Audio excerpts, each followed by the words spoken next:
Hi everyone, it's been a while since I put a video out on the channel, but I've been moving house lately and I've still been reading books, but I just haven't had a chance to put a video together. Anyhow, it's been almost a year since I started putting videos out on this channel, and I've never done a bookshelf tour. So even though I'm using my mobile phone as a camera, I really need to get that studio lighting set up. I thought I would do an inaugural bookshelf tour. So without further ado, let's go in for a closer look. We've got Marcus Phoenix and some other paraphernalia on the top of the bookshelf. First shelf is a selection of sports biographies, or some autobiographies and biographies of sports people that inspire me. So as you can tell, I am a cricket fan predominantly. There's a fair few cricket books there, but also there's some football, and Roger Federer, got some tennis, Gerrard, Austin Healey, just inspirational figures really. So yeah, got both of them, Alan Donald, Federer, Gerrard, Austin Healey, John McEnroe. Peterson's book, not his most recent and controversial one, but that's on the wish list. Got Shane Warne's top 100 cricketers of the century, or top 100 cricketers, I think that's just his opinion. Memoirs of Fred Truman, and then there's a biography of Truman, so I've got both the auto and biographies. Michael Vaughan, I've got another one from Michael Vaughan on the next shelf. Jimmy Anderson, Andrew Flintoff, Steve Harmison, yeah, predominantly cricket biographies, yeah. Let's go down to the next shelf. We've got, again, more cricket books, but I thought I'd use this area of the shelf just to put together the books that don't really fit into a discrete category. There's some miscellaneous stuff here. Things like, Does Anything Eat Wasps? It's a New Scientist book. It's just a book full of miscellaneous facts and, it's almost useless information, but it's probably impressive at parties. Sleepless in Seattle, like cricket anecdotes and stories, sledging and things like that. Another fact book, 1227 QI facts. And then because I didn't have any more room on the above shelf for the sports books, again I've got some more cricket books, Michael Vaughan, Jeff Boycott, etc. And Lawrence Dallaglio's biography, Sedco, etc. So I do like my biographies. Next shelf, we have nonfiction. So I'm a big fan of, I've got a big interest in history, predominantly Cold War history, World War II, 20th century, sort of colonialism, all these sorts of areas. So beginning here, we've got Stephen Ambrose's D-Day book, which I've had for many years and never really got round to reading it, which is a shame. We need to sort that out. I've got the Crushing of Eastern Europe, 1944 to 56, by Anne Applebaum. That's on the Iron Curtain, which is thoroughly interesting. I've got some Clarkson here, biography of De Niro, Black Hawk Down by Mark Bowden, Russell Brand's book on politics, revolution. Got some Richard Dawkins. I'm a big fan of I've got a big interest in JFK and the sort of the conspiracy theories or the intrigue around his assassination. I've got a book, 1 Minute to Midnight, which is about the Cuban Missile Crisis, sort of the closest we've ever come to annihilation, and that's the one that I'm certainly very much looking forward to. Max Hastings' book Catastrophe, about the events that led to World War One.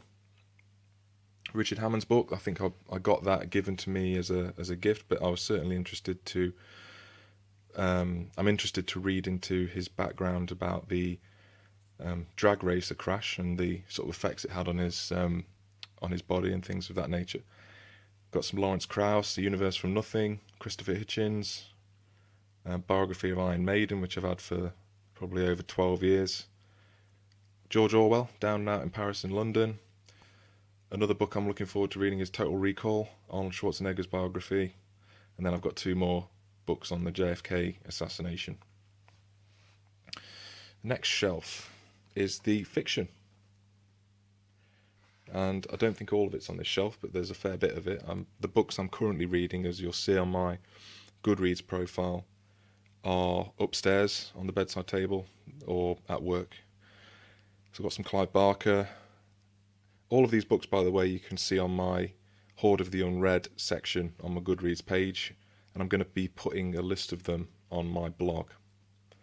I've got The Long Tomorrow by Lee Brackett, and again, you'll see, as I always say, there's a lot of dystopian and post-apocalyptic work in here, because that's just how I roll. Ray Bradbury, Fahrenheit 451, which was a very good read. The Lost World, which I've had probably since about 1997. Some Philip K. Dick. I'm really looking forward to reading The Man in the High Castle. Lord of the Flies, wonderful book. Got Robert A. Heinlein. I need to get some more of his stuff. Got The Moon is a Harsh Mistress and Stranger in a Strange Land. I've started collecting Stephen King's Dark Tower series, but I've only got the first 2 books in that. I'm probably going to read The Stand first because it's supposed to be an absolute epic masterpiece.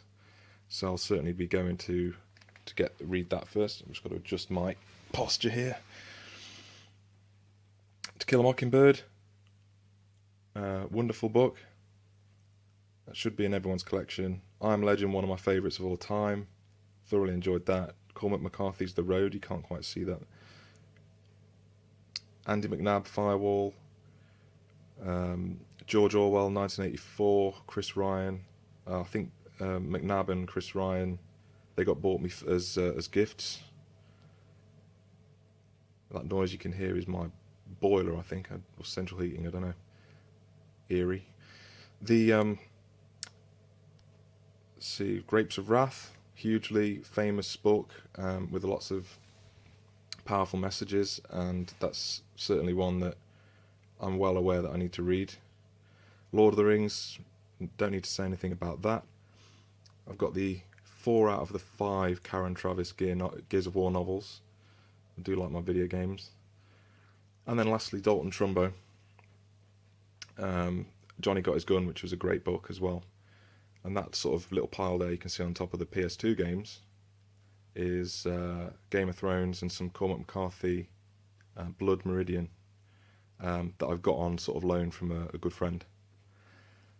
Let's take a further look down the shelf. Let's see. This pile here is a pile of books that I have no longer any use for, that I'm probably going to be getting rid of. I'm very reticent to get rid of books usually, but these I've either got twice, or I won't read them, or I've used them for my undergraduate degree, and they're now obsolete to me, but someone else might find them really useful. So I won't go into them in too much detail, but you can see that they're sort of sports management books and how to write your undergraduate dissertation. So they may be useful to people out there. This pile is books that are really just linked towards health and fitness. So I've got the Starting Strength, Basic Barbell Training, and its companion book, Practical Programming by Mark Rippetoe, which are brilliant books, and I think anyone with a serious interest in improving their strength and health should at least borrow them or read them at first, and just they're absolutely essential for anyone with an interest in bettering themselves in terms of a health perspective. I've got Dr. Robert Lustig's Fat Chance, which is a treatise on the negative aspects of sugar consumption. I've got several different perspectives on that, but it's always good to hear arguments from all the different sides before you come to a definitive view. And then I've got some other books on sort of skill development in cricket. The final shelf at the bottom I've used for sort of the bigger books. So as you can see, I've been bought a lot of Clarkson over the years, and he's always good for a laugh. And the middle pile is the graphic novels. So I've only got 3 at the moment. V for Vendetta, Watchmen, Before Watchmen, and I've got a lot of others in the wish list, so I need to sort that out. And then the last area is sort of cricket books that were too big to fit on any other shelf. I need some more shelving room because there's a few other books that haven't got home. But as you can see, it's getting there, and I've changed things around. Maybe it could be changed up a little bit and made a bit more efficient, a bit more effective, but that's just how it happened when I moved house. So I hope you enjoyed this video, guys. Again, as soon as I'm set up, I'll be putting out reviews of Animal Farm, because I've nearly read that, and also Mastery by Robert Greene. I'm nearing the end of that. But other than that, thanks for tuning in, and I'll see you next time.